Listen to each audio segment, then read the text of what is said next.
Staying Alive UK. Share your story.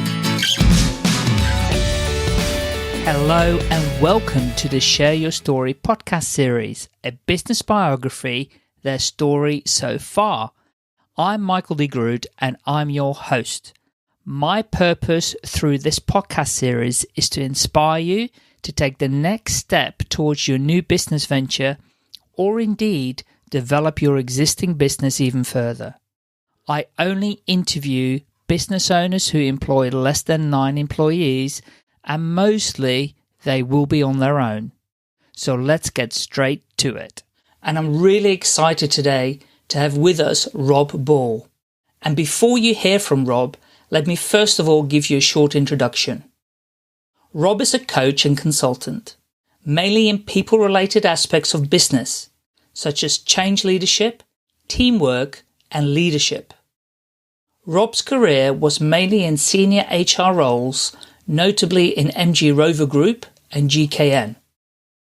Since 2009, he's been running his own business, Naturally Concerned, in brackets for Alison Limited in the UK, and coaching by the Balls LLC, based in Oklahoma, USA. He's also an author and speaker, especially on the theme of purpose and meaning in life. Welcome to the Share Your Story podcast, Rob. How are you today? Really good. Thank you, Michael. And thanks for the invitation. Oh, brilliant. I really appreciate you coming on the podcast and sharing your story with everybody. Really looking forward to it. So, the way we get started is we'd like to know a little bit about your personal life, if that's okay with you. So, tell us where you were born, a bit about your education, where you now live, how have you moved around the country, around the world, wherever, and about your hobbies and interests in your family and pets and anything else you'd like to mention. But don't feel obliged you've got to share everything. So if there's some personal stuff you don't want to share, that's absolutely okay. But we'd like to give the audience a little bit of insight about Rob and where he's come from. Okay, fine, with pleasure.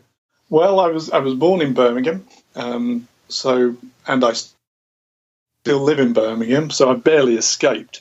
Except for I was for a while married to a woman from Oklahoma in the United States, so I did spend a lot of time over there. I was traveling to and from the States a lot, but here I am, very, very close to the Worcestershire border.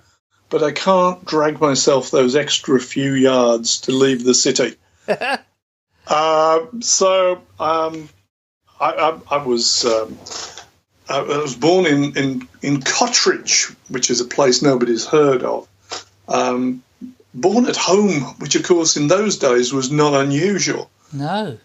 And one of the things that allows me to say is there hasn't been a day in my life where I haven't had a pet. When I was born, my parents had 2 dogs and a cat. Very, very working class, and I have almost an inverted snobbery about that. that I am still working class. My father's still alive. He's 87. He and my mother, very bright, but family background didn't allow them to go off and fulfil their potential.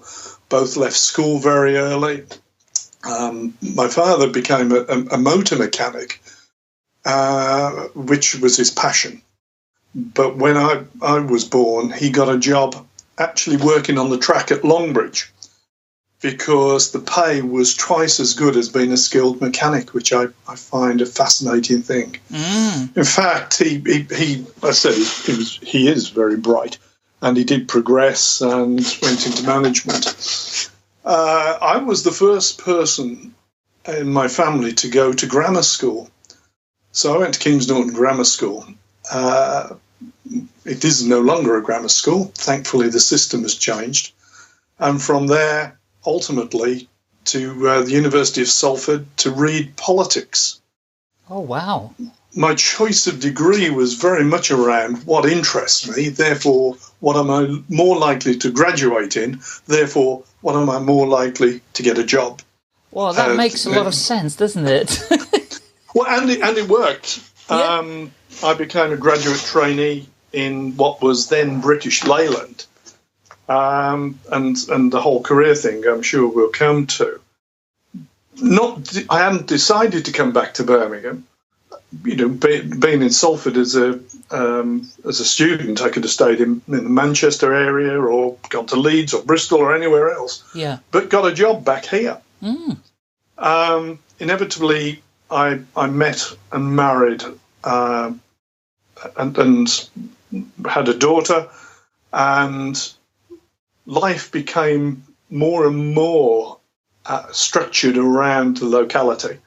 And whilst I had opportunities to move within the group, my wife and I chose to stay in the West Midlands. Once your daughter's into the whole school system, it's and doing well in it, it's very difficult to take her out. Sure. My passions, a lot of it's around sport. I always tell people, because I'm looking for sympathy, that I'm a season ticket holder at Birmingham City Football Club. Okay. I haven't retired from playing rugby, although I haven't played in 5 years. But my boots are still in the garage. And when the call comes, I'm available. And during the summer, I play way too much cricket. Even though I'm now in my 60s, I still play twice a week and absolutely love it. I'm into politics. As I say, my degree's in politics. It's a subject that fascinates me. And philosophy and animal conservation. And I have one dog and one cat. Wow. Brilliant. That's perfect. And yeah, it sounds so, and I'm a Dutchman, so I can say this. It sounds so British. It's like, it's the animals, it's the cricket, it's the rugby, it's just fabulous. I'm so glad I found you to speak to, because it's going to be a fantastic story. So then you alluded to where you ended up in your first job. So tell us about that. Okay. So I actually began working at what is now the Land Rover factory in Solihull. In those days, it was part of the much broader British Leyland group, which was huge. And at the time, the group had 44 manufacturing plants. Whoa! Which is colossal, and some of which are very well known, like Solihull, which is Land Rover, Cowley in Oxford, which they now build the Mini for BMW, Longbridge, which peaked at 25,000 people. And then there were a lot of little ones like foundries in Tipton and in West Yorkshire. But overall, there were 44 different sites. It was gargantuan, unmanageable. In those days, I was very, very junior, so I wasn't really aware of it all. But gradually, I might work my way around the group, working in different organisations, always within human resources, or in fact, back in those days, of course, it was called personnel. Yes. And becoming or giving more responsibility. And as they gave me more responsibility, more money, which, of course, when you're young, engaged, then married, and then a father is important.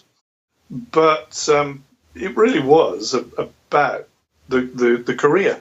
And I was never ambitious in the sense of I wanted to become a specific, a person, the HR director of whatever.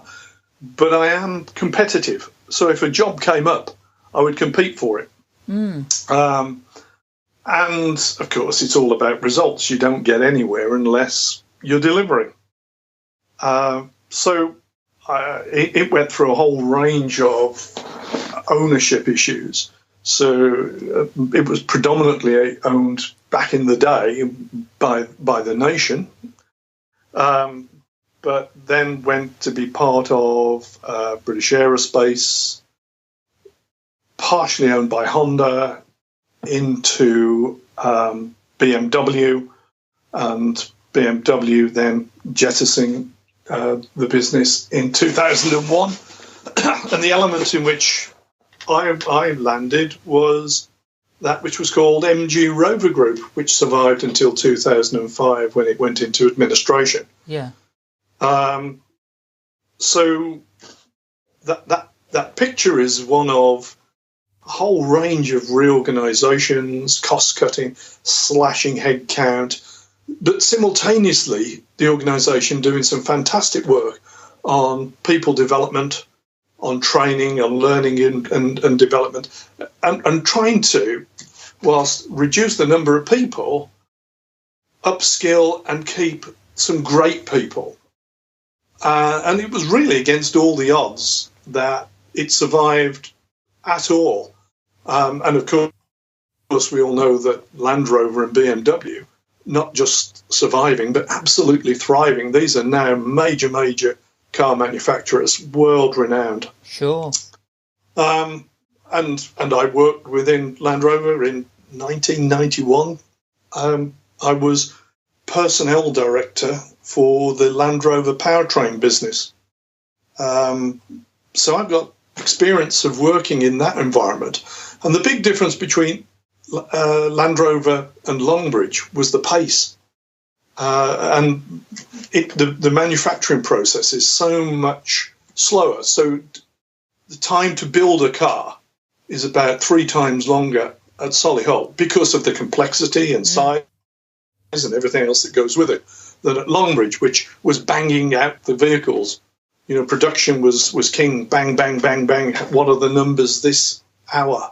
I mean, and the business did literally want to know production figures by the hour.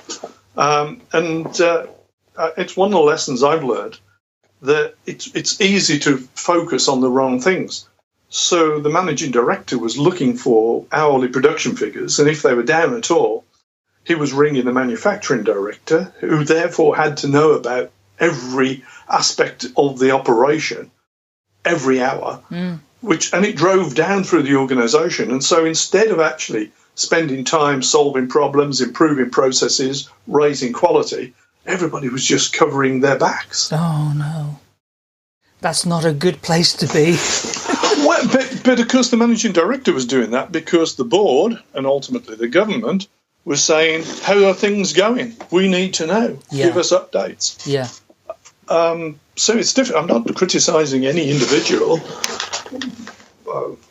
I could criticise some individuals, of course, but I'm just giving a sense of the culture. And it was the breakaway from that in the late 80s, really, through the connection with Honda, that we started to move into what would now be called lean manufacturing. Yeah.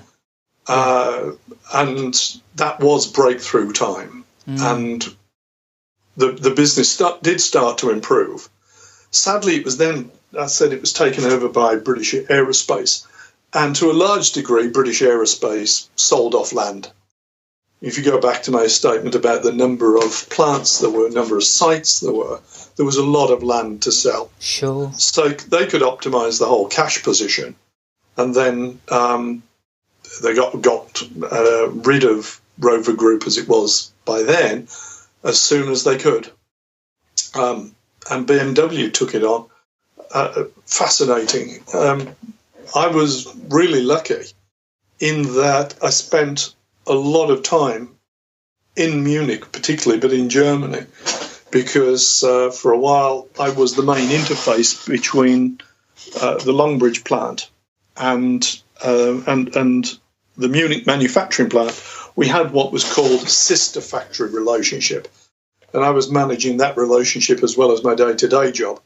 So I was over there and really learning a lot about the way that BMW do things, and the major cultural differences that there are between us, which is, I mean, as you said, Michael, you're Dutch, you've got experience of different cultures. Absolutely, yeah. And it's really graphic. I know this is a really trivial example, but the BMW employees, and I'm not just saying Germans, I'm saying all the core BMW employees, if a meeting started at 9, would be there at 5 to. Yeah. Any chit-chat would occur, and there was very little, but any chit-chat would occur before the meeting, and then at 9 it would begin. Yeah. Whereas the Brits would, well, possibly not even be there by 9. Mm. But the first 5-10 minutes was the chit-chat. And the difference is 15-20 minutes of productivity. Very interesting. Very interesting. And I know that's very specific, but it gives a sense of just how diligent, rigorous, robust the BMW core employees were in terms of process, operations, and yet that didn't take away from them any creativity at all. The engineering building in Munich is brilliant, and you walk in there and they've got music playing in different rooms, for example, because it's a stimulus, because it helps people think. They want people to take time out of their busy lives to be innovative. Again, back in the UK, it was all very much, you must be at your desk, you must be seen to be working, and actually that stifles creativity for many people. Yeah. It's fascinating because you're absolutely right. I used to have a sales team reporting to me of different nationalities all across Europe, and they had to submit reports in every week. You know, there would be one from Italy, there would be one from France, there would be one from Germany, the UK, etc. And equally, when we'd have a sales call, which would be a virtual sales call, meaning it would be on the telephone, kind of a group conference call. Yeah. But in every single case, you know, the German team would have their report in first. It would be absolutely as it should be. There was never any queries on it, and they were always there on time, whereas the Italians wouldn't be, the French wouldn't be, the Brits wouldn't necessarily be, the reports would always be late. But the German mentality is just incredible to witness. I totally agree with you. Yeah. Yeah, but it's just that gap that they create for the innovation as well. You know, I mean, so it's not that they can only operate in straight lines. Far from it. I mean, they're just very disciplined and structured. But that allows them the space to be creative. Yeah. Which is fabulous, yeah, to recognise that it's not just about the productivity, but it's also about the creativity at the same time that needs to happen. Yeah. So it's a combination of the short term and the long term. So what were the kind of roles then that you were doing in that whole span of career with whether it was British Leyland, MG Rover? Okay. What roles did you get into? Well, probably my favourite area was in learning and development. Yeah.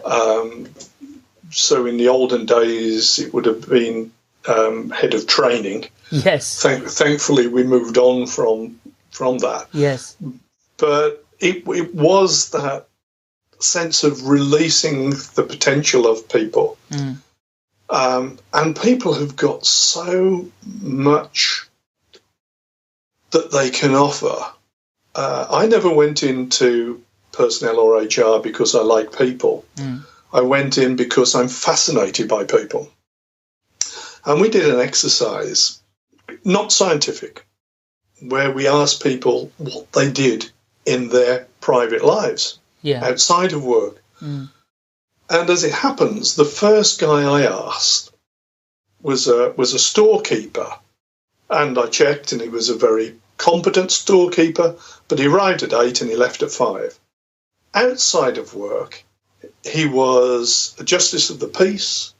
He was a trade union official. He was on the governing body of 5 schools, of which he was chairman of 3. And it just went on. He was a person with all sorts of skills and capabilities, and we were ignoring him because he had the job title storekeeper, and therefore there was an assumption made that he'd got little to offer. Oh, unbelievable. But that sort of example you can use, and we did use, to say, look, here are all sorts of avenues for us to explore. Let's think of ways to release this talent. Now, that guy, the storekeeper, didn't want to get into management or do anything else. His passions were genuinely outside. So we move on. But there were a lot of people. You know, when, I say, Longbridge peaked at 25,000, the period I'm talking about, it was still somewhere between 12 and 15,000 people working there. Yeah. All of that talent. And we were, in a very structured, dictatorial almost management style. The quest was to suppress it rather than release it. Of course. So the learning and development roles were great. It won't be my favourite line on my epitaph, but I actually was also, for a long periods of the organisation, not just for Longbridge but for the whole group, the person who made people redundant. Oh. Mainly voluntarily. You know, we'd put out something and say there's a voluntary redundancy campaign, and people would apply, take the money and run. Yeah.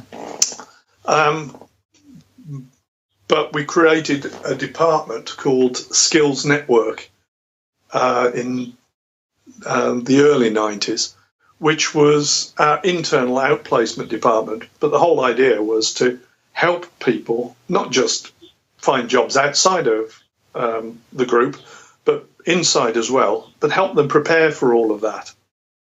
And these were people who had been, and it's a horrible word, displaced from their jobs. Yeah. And they came to us, and we helped, coached, guided. It was at a time that there was a no compulsory redundancy agreement with the trade unions. So we had to find more intelligent ways of resolving the issues and encouraging people to look outside and then potentially take a voluntary redundancy package when they got another job could be a great result for everybody. Absolutely, yeah. So we were perhaps doing things which were new. What it also gave us the scope to do was to say to, I'll give you an example again, but people who had become managers, to relieve themselves of all that extra stuff and get back to what they love. So I was talking with a senior engineering manager who had 40 years experience, and all he did was paperwork about managing his engineering department. He did very little engineering. He was able to say, I want to stop being a manager, and we were able to facilitate it. So someone else had the opportunity, and that was great. But he went back and became an engineer again, and loved it, and made a bigger impact on the organisation because of it. Well, that's a win-win situation, isn't it? Absolutely. But we were able to create different scenarios, which at that time were unheard of, really. I mean, this was different. Yeah, totally. It sounds very different because, unfortunately, or fortunately, I had the same experience even as a manager, having worked in the textile industry for 28 years. The textile industry in the UK, was declining. And in fact, it was when I was the age of 21, I think it was. There was I worked for an American company, and a guy came over from America, and they went through the whole organization. And I was quite innocent in those days, and he asked me questions which were quite leading questions about certain processes and whatever. Anyway, he told me He said, you will be making people redundant, unfortunately. I said, what, me? He says, yes. Not only that, you will be doing this for the rest of your career. I went, oh, thanks. But actually, he was right. I spent in every business that I went to subsequently, those businesses were retracting. So I completely have empathy with the role of having to make people redundant. But we didn't have some of those innovative repositioning of people or placing them in other roles that you did. So well done to you, because, yeah, you must have been leading the way for doing that. That's awesome. It was very difficult because I use this word displaced, and that's how people were referred to and how they saw themselves. And they've been selected, you see. One of the differences between a company that goes into receivership and a company that cuts, say, 10% of the population, if the whole company closes, there's no stigma. If you're one in 10 who is selected, then psychologically it's a huge issue. Mm. Totally. And those were the people we were dealing with until 2005. So a lot of learning development, a lot of skills. As I say, we called it Skills Network, but dealing with people who've been displaced. In 2001, BMW jettisoned Longbridge, and it was picked up by what was called the Phoenix Consortium. Four guys who purportedly bought the company for 10 quid, although the £10 was never handed over, and saved Longbridge from closure. And at the time, it would have been cataclysmic for the West Midlands.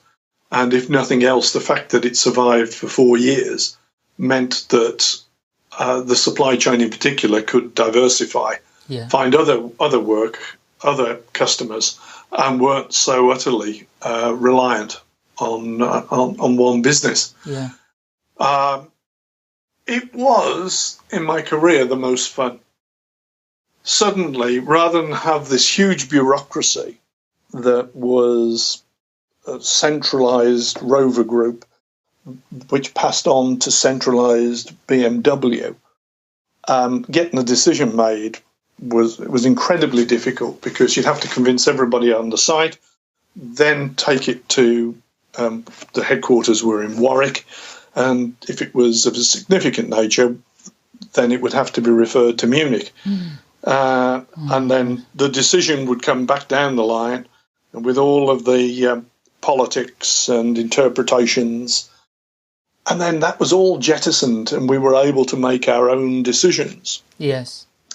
So a classic example is job evaluation. What grade each job is, and therefore what personal grade the individual gets. When I said earlier that there were 44 plants in British Leyland, coincidentally, and it is totally coincidental, there were 44 people in job evaluation. Imagine the cost of that. Talk about bureaucratic nonsense. Yeah. And of course, then, with all the compliments I give to BMW, it really is an organisation with a bureaucracy. Sure. You know, changing grades was not an easy thing to do. And then when we became independent, and my job title was Head of Human Resources Development, so it incorporated training, it incorporated apprentice training, young people training, organisation development, including, of course, headcount reduction, the whole skills network issue. But one of the minor things I had was job evaluation. And I just made decisions. I mean, if it really crude in our description of it, I spent probably 2% of my life making decisions about grading, and nobody ever complained. Mm. In fact, a couple of years after we were into it, we changed the grading system, and I reassigned grades to every job in the organisation. And out of that, we had 6 appeals. And there were, by then, 8,000 people, something like that. And we had 6 appeals against the decisions I made. Yeah. Wow. And of those, 3 were upheld and 3 weren't. And that's fine. But it's this level of control, I suppose, that people want. Yeah. How, we must have total control of everybody's lives. Yeah. No, we mustn't. Let's get rid of it. Now, the real joy from that time was young people training. And the great decision that was taken by the Phoenix Consortium was to maintain apprentices at the same level.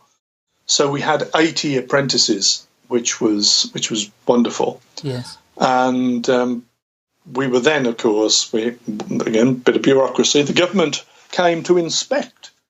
The adult learning inspectorate came in, but we had to do a self-assessment first, and the wonderful woman who was my training manager at the time came to see me, and she said, "Look, I've done this. What do you think?" And she'd marked us below average on everything. And I said, "That's not right. I think we're okay." And, I insisted we put in average on everything. And after a week of the inspectorate, 4 people poring over every aspect of it, talking to the young people themselves, talking to line managers who were hosting them, the whole thing, they gave us the feedback on the final day. And the lead said how he was highly amused by our self-assessment. He'd never seen it before, that any organisation underestimated themselves so much. And against the 5 criteria, we were given outstanding in 4 of them. Wow. Which was all credit to the training team. Yeah. But the business had, at the time, the most highly rated young people training scheme in the country. And out of that, we were given other awards, Yes. Everybody jumps on the back of it. The government wanted to be seen, to be recognising it, high-profile company, doing a good job. But one of the most satisfying things in my whole career. I mean, that was brilliant. Yeah. The team did such a good job there. Fantastic. But of course, in 2005, the experiment, if that's what it was, came to an end, and the company went into administration. We'd known that we needed. I mean, the board had said all the way through, we've got to have a partner. We can't survive alone. And the final negotiations were with Shanghai Automotive. That's right. I do remember that. And I mean, it wasn't a merger. It was whether they were going to subsume us or not. And laughably, it was called negotiations between the 2 companies. And I was one of the negotiators. So I had spent a lot of time with Chinese colleagues, including, and very interestingly, going to Shanghai, learning a lot again. But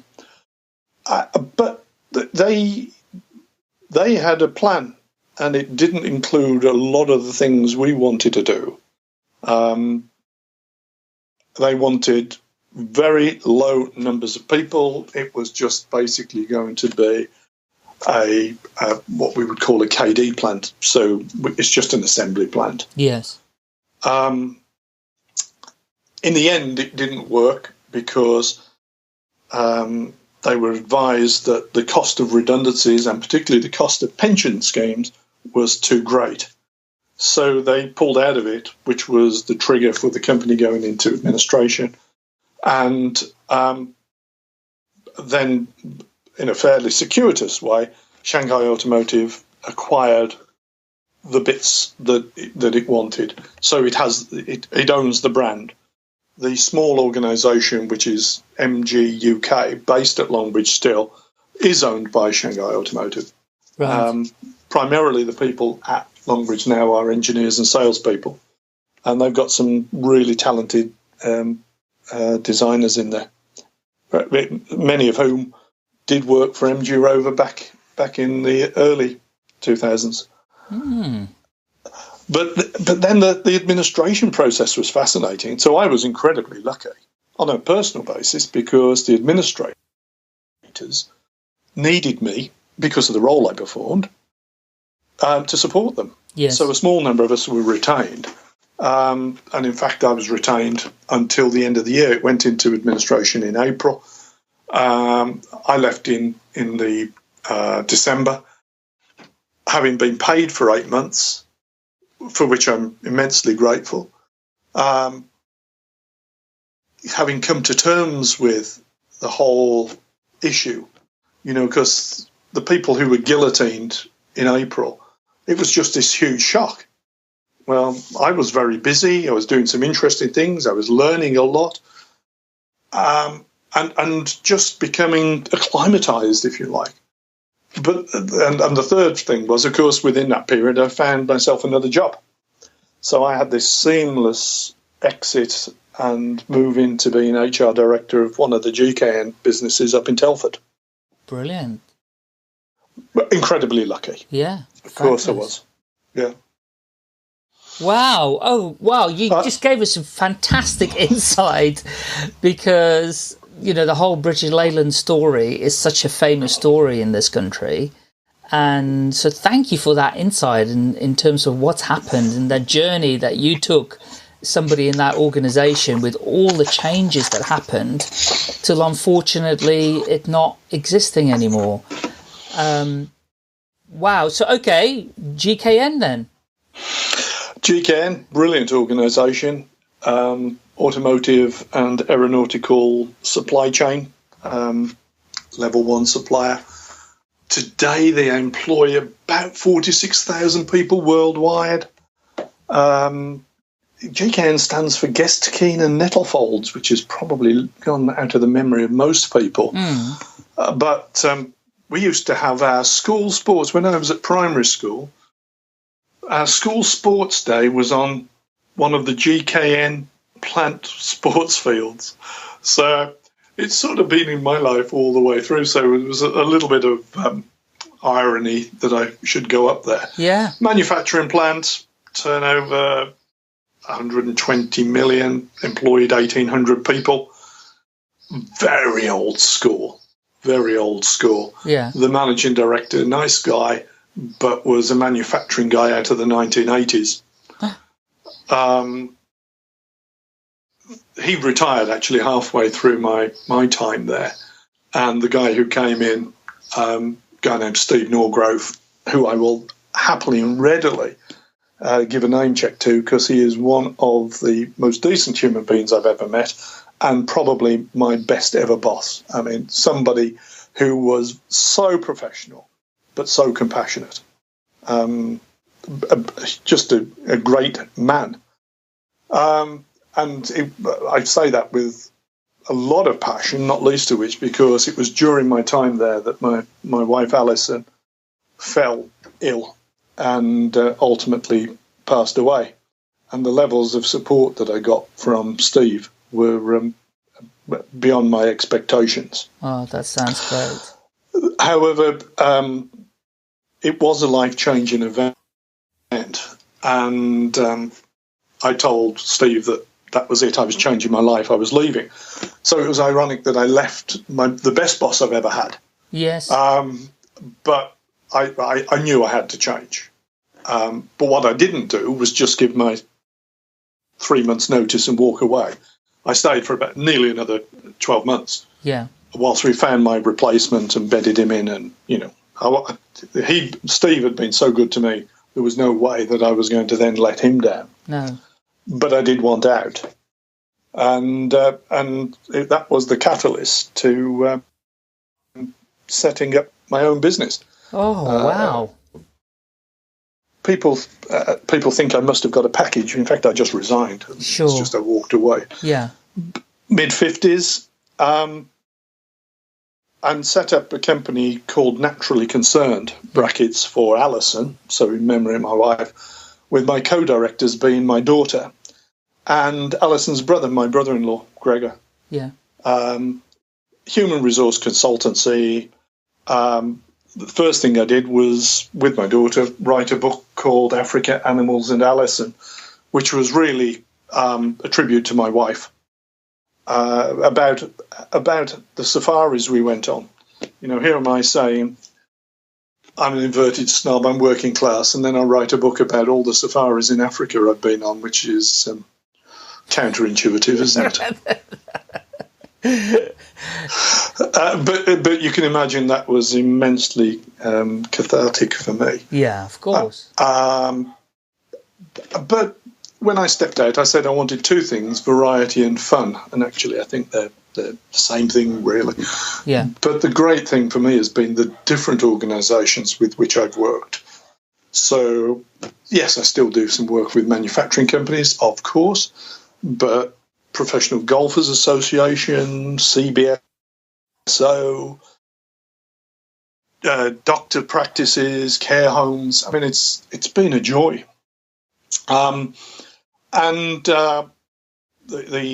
The next stage, next level of complication in my life was to meet an American and marry her. And together we created something else, additional, not instead, additional, called Coaching by the Balls. Yes. Which is actually set up in America. It is an American company. The focus of Coaching by the Balls, I mean, yes, we're coaches, but very much around teamwork. We're partners with affiliates of Wiley Publishing to deliver 5 behaviours of a cohesive team based on the work of Patrick Lencioni, and to have DISC as a process, a tool to help people. And we do a lot of stuff also around employee engagement. So Coaching by the Balls, even though we're actually no longer a married couple, Coaching by the Balls still exists. I run it in the UK, and Tammy, my ex-wife, runs it in America. And we're still great friends, thankfully. So effectively, you're running two businesses. Technically, I'm running two businesses. The differentiation is very blurred between the two. Yeah, I understand. And not least of which because my limited company, and therefore the accounts, is Naturally Concerned in the UK. And how long have you been running the business now? For 10 years, 9 years? Yeah, coming up to 9 years. And now branching out into a couple of other things which are related. One of which is a membership website with 3 colleagues, which I'll be launching with them probably in September, soft launch, which is a membership website to help people find their purpose. And once they know what their purpose in life is, the meaning, they'll be able to look for the job or set up their own business, and we'll be giving support on that. And then support through the first year. So people will become members. It is a commercial enterprise, and there'll be mountains of content to help them through this whole process. Yeah. Hopefully, however, we'll also be doing some, let's call it pro bono. So an example would be homeless people. Yeah. So we're talking with some homeless charities because obviously people need to access the internet.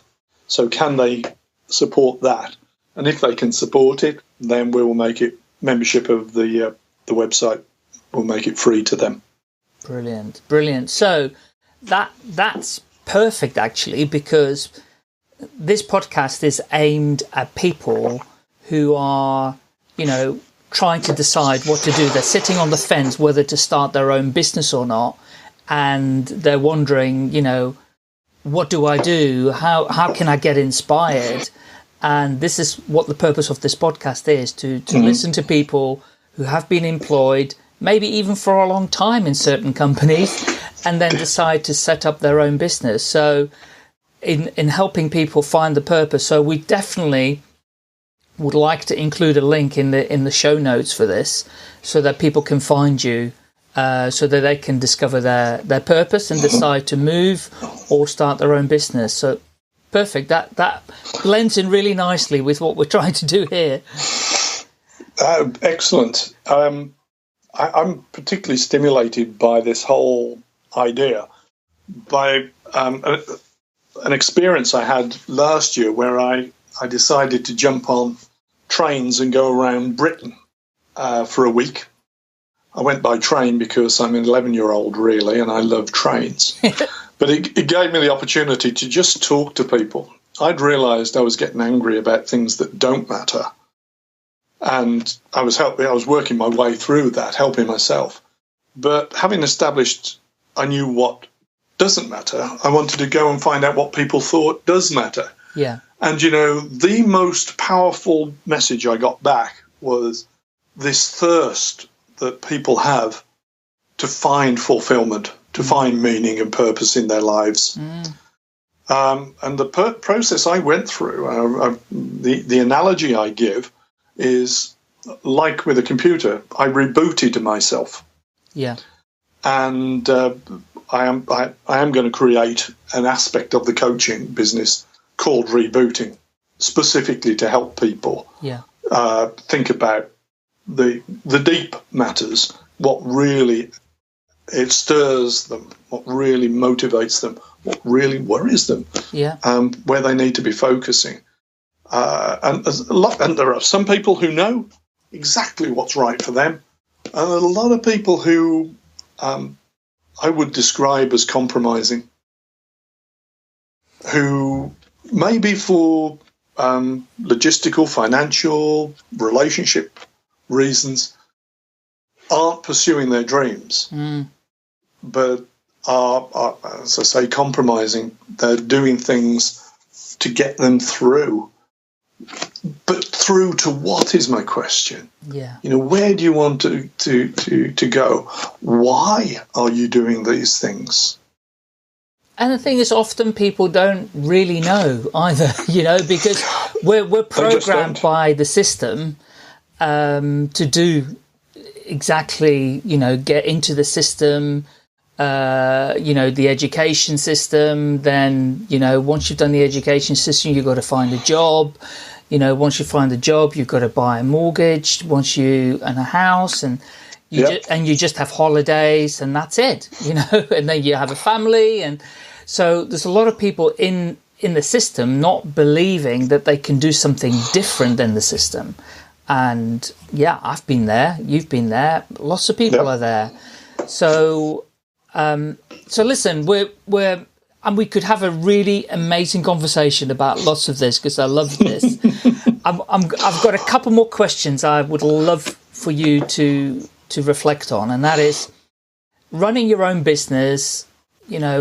We're both business owners. We can say, oh yeah, it's all really fantastic, but there have been challenges on the way, I'm sure. And what have been some of the key challenges for you, Rob? Okay. In no particular order, because I like variety, because it's the thing that stimulates me, I struggle on occasions to get across to people what I'm really about, what the services I offer. Yeah. Because it's almost, you ask a question and the answer is yes.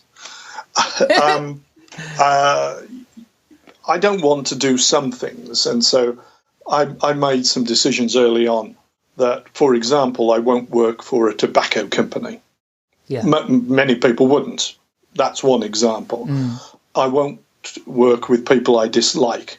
Yeah. Now, I'm in a lucky position. I'm able to make those decisions. Some people, when they go into business, are really stretched. They have to be maximizing every opportunity. Yeah. And that's absolutely fine. I would not be critical of them at all. But I don't want to help a tobacco company be more efficient make more profits out of producing and selling something which is only doing harm. So that's one example. I'm very good at some parts of what I do, and I'm not very good at other parts, and I have to make myself do them. Yes. So the annual accounts and the psychological trick that I use for myself is, if I don't do the annual accounts, I will not be allowed to do the things I love. Therefore, I have to work out a process. And in fact, because of when my end of year is, I use that period between Christmas and the New Year, when nobody's at work, when as consultants there's nothing for us to do in terms of selling our wares or performing our services. So that little period there, I can get everything done. And I know I'm going to do it, and that works for me. But even sending out invoices, which ought to be fun because it means you're about to be paid, I just find a trial. It's a bind. I've got to work at that. I know I've got to work at it. I've established that those are the issues for me. Therefore, I do it. And I think it's the same for every business owner who are on their own or have a small team, less than 9 people. It's the reason we've gone into business because we're driven and we're passionate about the subject matter that we'd like to do business in. Exactly. And that's what's driven us. It's not like, oh, great, I can now do some financial admin. How amazing is that? And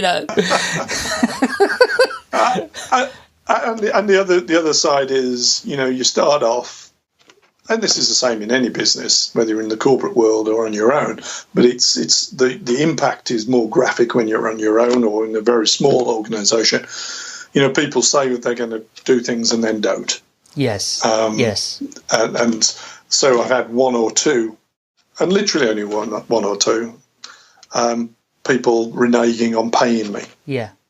It's their problem, not mine. Yeah.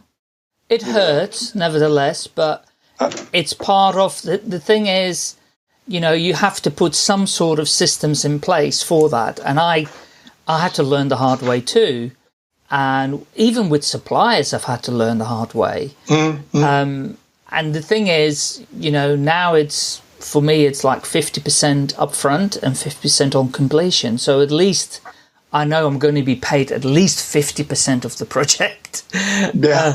And in some cases, it's 100% upfront because that's how it needs to be done. And actually, and if people don't want to do that, that's fine. I don't have to do business with them.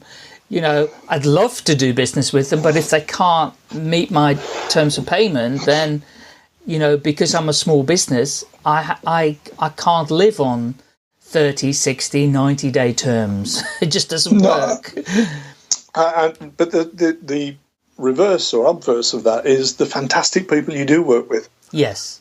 We work with associates. We do different things with people, supporting people.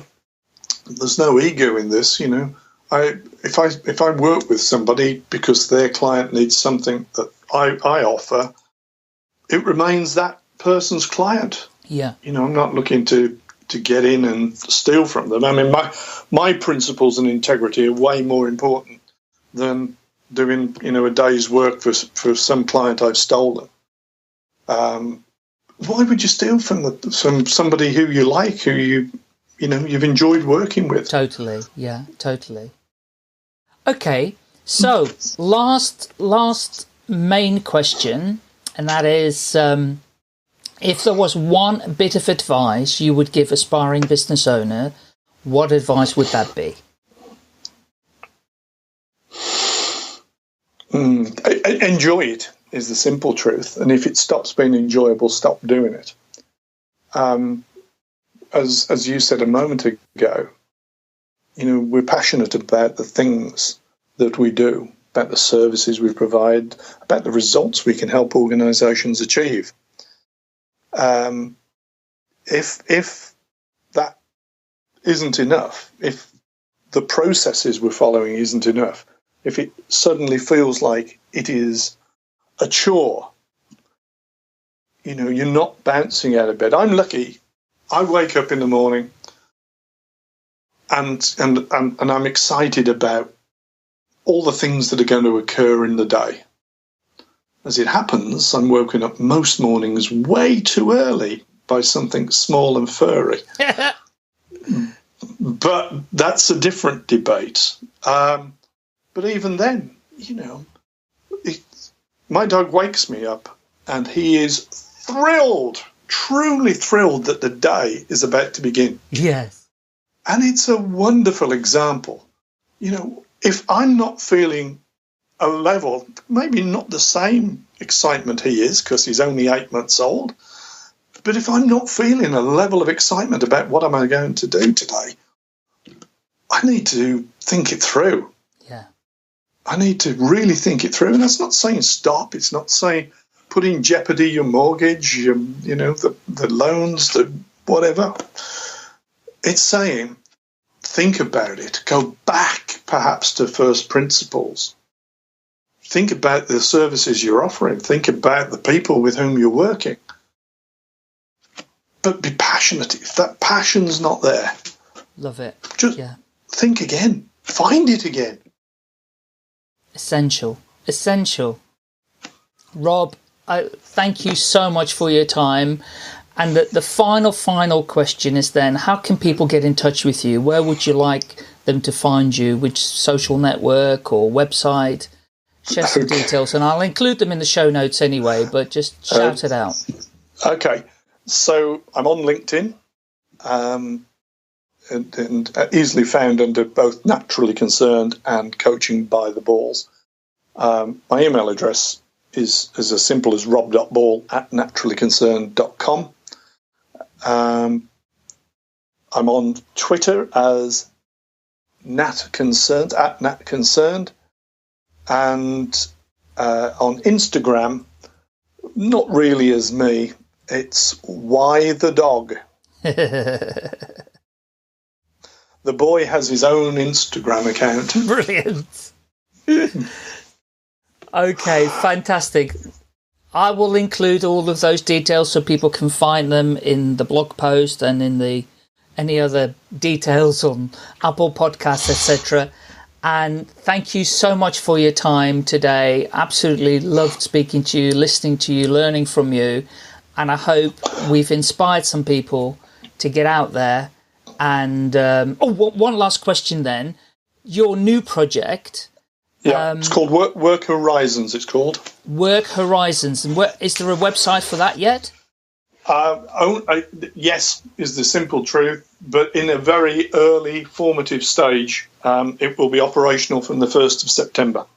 Okay, great. But if anybody wants to, prior to the 1st of September, just see what we're trying to do. And you can imagine that still some of the script is in gobbledygook Latin.